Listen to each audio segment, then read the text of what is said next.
आज हम इस वीडियो में करेंगे क्लास 8th हिंदी मंजरी बुक का पाठ 10 भक्ति के पद के प्रश्नाभ्यास।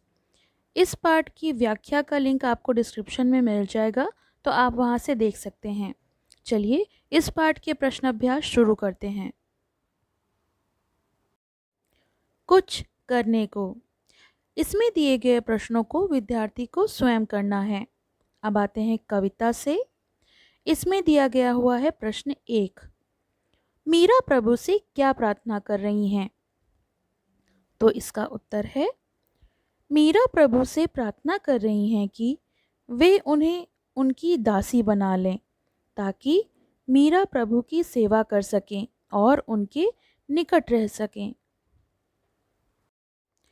प्रश्न 2, द्रौपदी की सहायता ईश्वर द्वारा किस प्रकार की गई?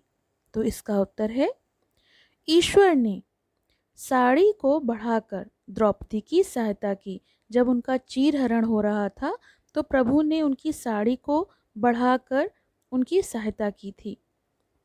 प्रश्न 3, कवि रसखान ने वाणी की क्या विशेषता बताई है? तो इसका उत्तर है, कवि रसखान ने वाणी की विशेषता बताते हुए कहा है कि वाणी के द्वारा हम ईश्वर का गुणगान करते हैं। प्रश्न 4, कवि रसखान ने तीनों लोकों के राज्य को कृष्ण की किन वस्तुओं से तुच्छ कहा है? तो इसका उत्तर है, कवि ने तीनों लोकों के राज्य को श्री कृष्ण की लाठी और कंबल से भी तुच्छ कहा है। प्रश्न 5, त्यों रसखानी वही रसखानी जो है रसखानी सो है रसखानी। इस पंक्ति का आशय है, भगवान श्री कृष्ण ऐसे हैं जो अपने भक्तों को कभी भी नाराज नहीं करते हैं और उनसे बहुत प्रेम करते हैं। वह तो आनंद की खान हैं, उनसे नाता जोड़ने में ही सुख है। इसी प्रकार आप निम्नलिखित पंक्तियों के आशय को स्पष्ट कीजिए। तो यहाँ पर कुछ पंक्तियाँ दी हुई हैं, हमें उनका आशय स्पष्ट करना है। पहला है का, कोटिक हो कलघोत के धाम, करील के कुंजन ऊपर वारो। तो इसका आशय है, कवि रसखान कहते हैं कि वे ब्रज की कांटेदार झाड़ियों के लिए सोने के 100 महल और स्वर्ग भी निछावर कर सकते हैं। ख, जान वही उन प्राण के संग, अमान वही जुन करे मनमानी। तो इसका आशय है, कवि रसखान कहते हैं कि मनुष्य के जीवन की सार्थकता इसी में है कि वह प्रभु के गुण गाता रहे, और मन की सार्थकता इसी में है कि वह सदैव ही प्रभु को स्मरण करता रहे। प्रश्न 6, नीचे दिए गए भावों से मिलती जुलती पंक्तियां लिखिए।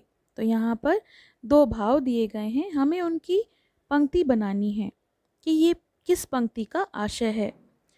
अ, कान वही अच्छे हैं जो हर पल भगवान श्री कृष्ण की वाणी सुनते हैं। तो इसका होगा, कान वही उन बेन सौ सानी। ब, भक्त की रक्षा करने के लिए आप यानी ईश्वर ने नरसिंह का रूप धारण किया। तो इसका होगा, भक्त कारण रूप नरहरि धर्यो आप शरीर। भाषा की बात का प्रश्न 1, यहाँ पर वर्गों के ऊपर लगे बिंदु पर हमें चंद बिंदु लगाना है।